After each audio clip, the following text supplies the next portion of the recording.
guys and welcome back to One Life. Today's video is on the Vauxhall Corsa C. We've not had it out for a while. Real easy job, but it seems to be a common job that people get stuck with, is how to remove and replace the front seats. Let's crack on and show you guys how.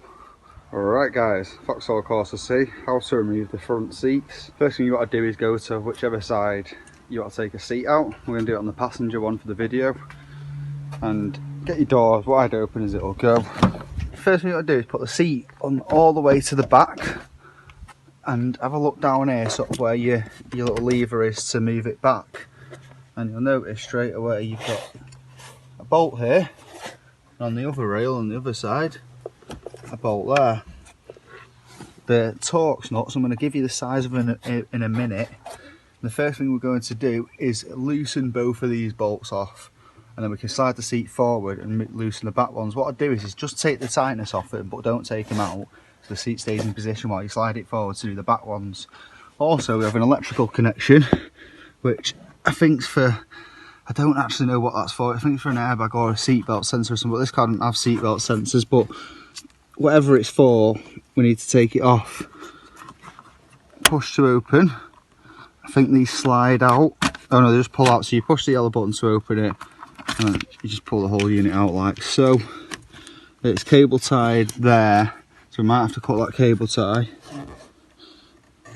But other than that, it's just the 4 bolts and your electrical connection. So I'll tell you what size bit to use now. We'll get the 2 out there, then we can move the seat forward and get the back ones out, and hopefully just remove the seat. So just checking the bit size, it's a T40 Torx bit. These are the anti-tamper ones with the holes in the middle, but you don't need an anti-tamper one. You can just use a normal T40 Torx bit. So I'll put that in the holder now, and we'll loosen off these 2. But like I say, don't pull them all the way out yet, just sort of take the tightness off. We can slide the seat forward, take the tightness off the back ones, and then we'll pull them all the way out, and then put it back and pull these all the way out. To be honest, you could just take them all the way out, but it doesn't make much difference. So let's get the 4 bolts loosened off, get the seat out. Bit of a tip here for untightening, guys. So using the normal sort of screwdriver end on the end of this with the bit, it's just not enough. It would really tight these seat bolts. So what I've done is got a pair of mole grips, or you can use a pair of sort of adjustable, an adjustable spanner, a big one, or anything that you can grip the end of it with really tightly. And then, as you can see here, just locate that into the bit, and you've got a good bit of leverage. It's nice and solid to loosen that one off like so. Alright people, we have the front 2 bolts out and put them in a safe place, slid the seat forward, and now we've just got these back 2. I also snipped that cable tie we just saw on the wire that was in the way, so the wire is completely free. So we'll undo these 2 bolts, we'll get the seat out, have a look at it and get it back in.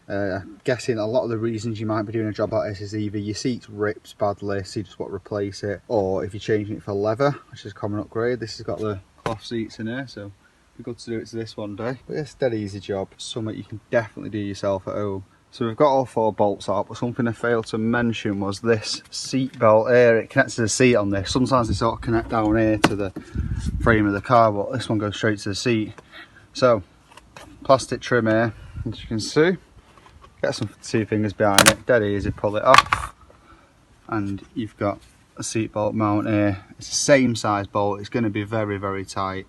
It's just the same sort of principle. Use your some sort of leverage like I've got set up there with the mole grips. We'll get that out and pull the seat out. Right guys, the seat's out the car. Leaving this space here.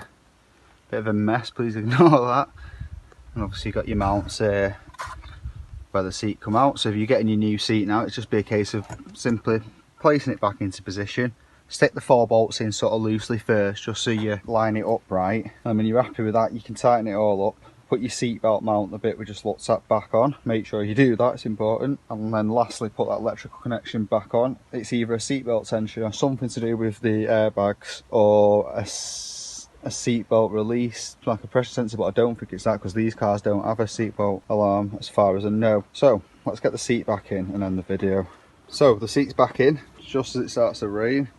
All back into position. I'm just tightening the bolts up fully now, but I thought I'd film this before the rain gets really heavy. And that's about it. So guys, that's it from me today on the Vauxhall Corsa C, how to remove and replace the seats Dead easy, quick job for you, something you can do yourself at home. That's about it from me today, guys. If you like this video, found it useful, please give it a thumbs up. If you're new to the channel and you like this sort of content, there's loads more car and bike content. Hit that subscribe button. Other than that, until next time, guys, peace.